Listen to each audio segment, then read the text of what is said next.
الحمدللہ وحدہ لا شریک لہ والصلاۃ والسلام علی من لا نبی بعدہ۔ پارہ نمبر 27 سورہ ذاریات چل رہی ہے۔ اللہ تعالیٰ نے ابراہیم علیہ السلام کا واقعہ بیان کیا، اولاد کی بشارت کا ذکر کیا، قوم لوط کے عذاب کا ذکر کیا، سابقہ قوموں کے انجام کا ذکر کیا، اور یہ بات سمجھایا کہ ان قوموں کے واقعات سے عبرت حاصل کرو۔ سورہ طور، والطور وکتاب مستور، کیونکہ اللہ تعالیٰ نے طور کا ذکر کیا ہے اس لیے سورت کا نام سورہ طور ہے، اور قسم اٹھا کر اللہ تعالیٰ نے احوال بیان کیے۔ قیامت کے کچھ احوال ہیں، آسمان پھٹ جائے گا، پہاڑ اڑ جائیں گے، پھر عذاب اور ثواب کا ذکر فرمایا۔ آگے مشرکین کا ذکر کیا کہ پیغمبر پاک کو کبھی کاہن کہتے، نجومی ہے، کبھی مجنون کہتے، الیاذ باللہ پاگل ہیں۔ اللہ تعالیٰ فرمائے نہیں، ایسی بات نہیں ہے میرے پیغمبر، آپ تو داعی ہیں اور دائیوں کو ایسی باتیں سننی پڑتی ہیں۔ پھر مشرکین اللہ تعالیٰ کے لیے فرشتوں کو بیٹیاں ثابت کرتے، اس کا رد کیا ہے کہ یہ کیسے ہو سکتا ہے کہ اللہ تعالیٰ کے لیے اولاد ہو، اللہ تو اولاد سے پاک ہے، تم اپنے لیے بیٹیاں پسند نہیں کرتے، اللہ کے لیے بیٹیاں چنتے ہو، کوئی عقل سے کام لو۔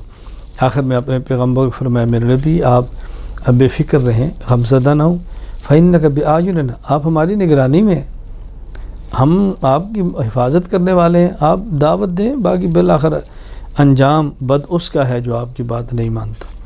سورۃ النجم، والنجم اذا ہوا، النجم ستارہ، چونکہ سورت کا آغاز ہی النجم کے لفظ سے، اس لیے سورت کا نام سورۃ النجم ہے۔ رسول اکرم صلی اللہ علیہ وسلم کی صداقت عظمت کو بیان فرمایا، اللہ اکبر، بتایا کہ پیغمبر سچ بولتے ہیں، پیغمبر سچ سوچتے ہیں، نبی ہمیشہ وحی سے بات فرماتے ہیں۔ پھر معجزہ معراج والا ذکر کیا، اللہ تعالیٰ نے معراج کے لے گئے، پیغمبر کو نشانیاں دکھائیں، کیا کچھ دکھایا وہ اللہ کے رسول جانتے ہیں، اس کا ذکر فرمایا۔ پھر مشرکین کی مذمت کی ہے، اللہ تعالیٰ نے توحید کو بیان فرمایا ہے اور مشرکین کا رد کیا، فرأیتم اللات والعزیٰ، کیا تم لات عزیٰ منات کو خدا بنا کر پوجا کرتے ہو، یہ تمہاری ایک گھنونی تقسیم ہے، سے بچو۔ فرمایا رلاتا بھی اللہ ہے، ہنساتا بھی اللہ ہے، اللہ ہی ہنساتے ہیں، اللہ ہی رلاتے ہیں، اللہ ہی زندہ کرتے ہیں، اللہ ہی موت دیتے ہیں، اللہ ہی نر پیدا فرماتے ہیں، اللہ ہی میدا یہ سب اللہ کے اختیار میں ہے۔ اس لیے شرک مت کرو، مشرک مت بنو، اللہ تعالیٰ کی عبادت کرو، اللہ کو سجدہ کرو، اللہ کے سامنے گڑ گڑاؤ، اللہ ہی سے مانگو، اللہ ہی کے سامنے جھکا کرو۔ سورۃ القمر، اقتربت الساعۃ وانشق القمر، چاند، چونکہ القمر کا ذکر ہے، اس سورت کا نام سورۃ القمر ہے۔ اللہ تعالیٰ نے مومنین کے لیے بشارتیں دی ہیں، مشرکین کے لیے وعیدیں سنائی ہیں، مومن کے اچھے انجام کو ذکر کیا ہے، مشرکین کے انجام بد کو ذکر کیا ہے۔ پھر نوح علیہ السلام کی قوم کا ذکر کیا، قوم عاد کا ذکر کیا، قوم سمود کا ذکر کیا، یہ بتانے کے لیے کہ ان کے انجام کو دیکھو، اس سے عبرت حاصل کرو۔ وَلَقَدْ يَسَّرْنَا الْقُرْآنَ لِلذِّكْرِ فَهَلْ مِن مُدَّكِرٍ، فرمایا قرآن آسان ہے اس شخص کے لیے جو نصیحت حاصل کرنا چاہے۔ یہ بات اچھی طرح سمجھ لیں، عقائد، احکام، معاشرت اور اخلاقیات، عبادات، معاملات جو قرآن کریم نے بیان فرمایا ہے، کوئی شخص سمجھنا چاہے تو آسان ہے۔ اس کا معنی یہ نہیں کہ اتنا آسان ہے کہ کسی سمجھنے کی ضرورت ہی نہیں ہے، سمجھنا تو استاد سے ہے، لیکن آپ سمجھنا چاہیں گے تو سمجھ لیں گے، اتنا مشکل نہیں کہ آپ سمجھ نہ پائیں۔ اس لیے قرآن کریم علماء سے پڑھیں، علماء سے سمجھیں، علماء سے سیکھیں اور اس پر عمل کی کوشش کرنی چاہیے۔ سورۃ الرحمن، الرحمن علم القرآن، چونکہ اس سورت کا آغاز الرحمن سے ہے، سورت کا نام سورۃ الرحمن ہے۔ اللہ تعالیٰ نے کائنات میں پھیلی ہوئی کتنی نعمتوں کا ذکر فرمایا، جنت کا ذکر فرمایا، آخرت کی نعمتیں، دنیا آخرت کی بہت نعمتوں کا ذکر کیا۔ سب سے بڑی نعمت قرآن ہے، پھر نعمتیں سورج ہے، چاند ہے، ستارے ہیں، اور نعمتیں، اللہ نے سب نعمتوں کا ذکر فرمایا، اور بار بار فَبِأَيِّ آلَاءِ رَبِّكُمَا تُكَذِّبَانِ، کتنی خدا کی نعمتیں، کس نعمت کا تم انکار کرو گے۔ اللہ تعالیٰ نے یہ نعمتوں کا ذکر فرمایا ہے۔ اور اچھا، اس میں عذاب کا ذکر بھی ہے۔ عذاب کون سی نعمت ہے؟ عذاب نعمت نہیں، پیش کی عذاب کی اطلاع، یہ نعمت ہے کہ اللہ نے بتا دی ہے کہ دیکھو اس کی قدر کرو، نہیں مانو گے تو فلاں عذاب تمہارا منتظر ہے۔ کتنی بڑی نعمت اللہ نے بتا دی ہے۔ اللہ تعالیٰ نے ایمان والوں کے لیے باغات کا ذکر کیا ہے، سبحان اللہ، چشموں کا ذکر کیا ہے، جنت کی حوروں کا ذکر کیا ہے۔ اللہ نے پھر حوروں کے اوصاف بیان فرمائے ہیں۔ مقصد کیا ہے کہ مومن کی توجہ ان نعمتوں کی طرف ہو اور دنیا کی گندی چیزوں سے اپنی جان چھڑائے اور آخرت کی صاف نعمتوں کو حاصل کرنے کی کوشش کرے۔ اور اہم ترین بات یہ سمجھائی ہے کہ دیکھو کل من علیہ فان، ہم میں سے ہر کسی نے فنا ہونا ہے، ایک اللہ کی ذات نے باقی رہنا ہے۔ اور ایک اور مقام پر سمجھایا ہے ما عندکم ینفد وما عند اللہ باق، تم نے بھی ہلاک ہونا ہے، جو تمہارے پاس ہے ان چیزوں نے بھی ختم ہو جانا ہے، اللہ نے بھی باقی رہنا ہے، اور جو نیک اعمال کر کے اللہ کیا بھیجو گے وہ اعمال بھی باقی رہیں گے۔ اس لیے اعمال بد سے بچیں اور نیک اعمال ہم جمع کرنے کی کوشش کریں، یہی ہمارا اصل سرمایہ ہے، یہی ہماری اصل جمع پونجی ہے۔ دنیا کی زندگی بہت فانی ہے، آخرت کی تیاری کرنی چاہیے۔ اللہ مجھے اور آپ سب کو جنت کی نعمتیں عطا فرمائے۔ سورۃ الواقعہ، اذا وقعت الواقعہ، واقعہ کا معنی ہونے والی چیز، قیامت نے ہو کر رہنا ہے، اس لیے اس کو الواقعہ کہتے ہیں۔ تو چونکہ سورت میں سورۃ الواقعہ کا ذکر ہے، سورت کا نام ہی سورۃ الواقعہ ہے۔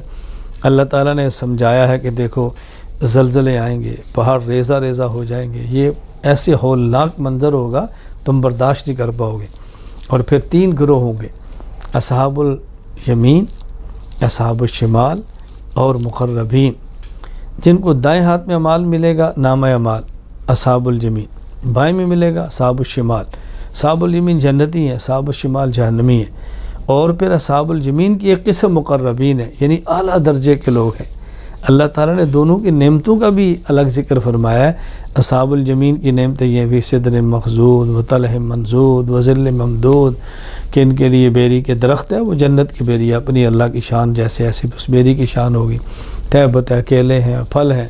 اور مقربین کے لیے پھر ان سے بڑی نعمتوں کا ذکر فرمایا ہے۔ اللہ تعالیٰ ہمیں مقربین میں شامل فرمائے۔ اللہ کریم ہے، آدمی کو اللہ کی شان کے مطابق ہی اللہ سے مانگنا چاہیے۔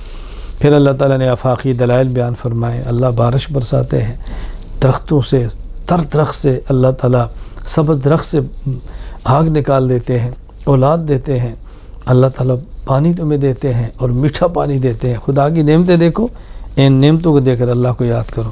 اور پھر ایک یہ مسئلہ بیان فرمایا ہے، لا یمس الا المطہرون، قرآن کریم کو ہاتھ لگانے کے لیے پاک ہونا ضروری ہے۔ یہ بات اچھی طرح سمجھ لیں، حالت جنابت میں یا عورت کو ماہواری کی حالت ہو، نفاس کی حالت ہو، ان حالتوں میں قرآن پڑھنا بھی جائز نہیں، چھونا بھی جائز نہیں۔ ہاں البتہ جنابت کی حالت نہ ہو، صرف وضو نہ ہو تو قرآن کریم کو پڑھنا تو جائز ہے، لیکن قرآن کریم کو چھونا اب بھی جائز نہیں، الا یہ قرآن کریم کو ایسے غلاف کے اندر ہو کہ جو الگ ہو سکتا ہو تو پھر آپ قرآن کریم کو پکڑ لیں بغیر وضو کے، ویسے جائز نہیں ہے۔ قرآن کریم کو ہاتھ نہیں لگانا چاہیے بغیر وضو کے، طہارت کا خیال کرنا بے حد ضروری ہے۔ سورۃ الحدید، اس سورت میں چونکہ الحدید کا ذکر ہے، لوہا وانزلنا الحدید، اس لیے سورت کا نام ہی سورۃ الحدید ہے۔ اللہ تعالیٰ نے اس میں ترغیب دی اللہ کے راستے میں خرچ کرنے کی بہت زیادہ۔ پھر یہ بیان فرمایا کہ فتح مکہ سے پہلے جو مسلمان تھے اور فتح مکہ کے بعد والے برابر نہیں ہیں، فتح مکہ سے پہلے والے مسلمان وہ افضل ہیں ان سے جو فتح مکہ کے بعد اسلام قبول کیا ہے۔ افضل ترین بدر والے ہیں بے شک، افضل ترین مہاجرین ہیں، پھر افضل ترین مکہ فتح ہونے سے پہلے والے ہیں، یوں تقسیم ہے۔ تو اللہ تعالیٰ ہم سب کو بات سمجھنے کی توفیق عطا فرمائے۔ پھر اللہ تعالیٰ نے یہاں فرمایا کہ یہود و نصارہ کی طرح تمہارے دل سخت نہیں ہونے چاہیے، تمہارے دل نرم ہونے چاہیے، جو ایمان والوں کی شان ہے۔ اور دنیا کی حقیقت بتائیے کہ دنیا کیا ہے۔ اعلموا انما الحیات الدنیا لعب و لہو و زینہ و تفاخر بینکم و تکاثر فی الاموال والاولاد، یہ پہلے کھیل ہے، آدمی اب دنیا میں مست ہے، دائیں بائیں کو نہیں دیکھتا، پھر تھوڑا بڑا ہوتا ہے تماشا ہے اور دائیں بائیں کو دیکھتا ہے۔ پھر فرمایا کہ زینت ہے، اپنی فکر پڑ جاتی ہے۔ اس کے بعد فرمایا کہ فخر ہے، کبر ہے، جوانی ہے، اس کے بعد بڑھاپا ہے، میرا مال کتنا ہے، میری اولاد کتنی ہے، یہی فکریں پڑی ہوتی ہیں، اپنی ذات کی فکر بھی نہیں رہتی، نہ کھیل سے غرض، نہ تماشے سے غرض، نہ جوانی کے جنون رہ جاتے ہیں، بس ہرس۔ فرمایا یہ ایک دنیا کی حقیقت ہے، اس کے بعد یہ جنت ہے یا جہنم ہے، تم جنت کی فکر کرو اور جہنم سے بچو۔ پھر لوہے کا ذکر فرمایا، لوہے کی حکمت بیان فرمائی کہ ہم نے لوہے کو پیدا کیا ہے اور لوہے کی پیدائش کی بنیادی مقصد جنگ اور جہاد ہے۔ ہاں دیگر ضرورتیں بھی ہیں جو تم پوری کرتے ہو، وہ بھی منافع ہیں، اصل اس کی جو منفعت ہے فی باس شدید وہ جہاد ہے، باقی اور منافع بھی لوہے سے ہیں جیسے ہم حاصل کر رہے ہیں۔ آخر میں مومنین کے لیے فرمایا کہ اللہ تعالیٰ ایمان والوں کو اجر ہی اجر عطا فرماتے ہیں، ہر حالت میں خدا اجر دیتے ہیں۔ اللہ تعالیٰ ہمیں کامل ایمان والا بنائے، ایمان والوں کی صفات عطا فرمائے۔ وآخر دعوانا الحمد للہ رب العالمین۔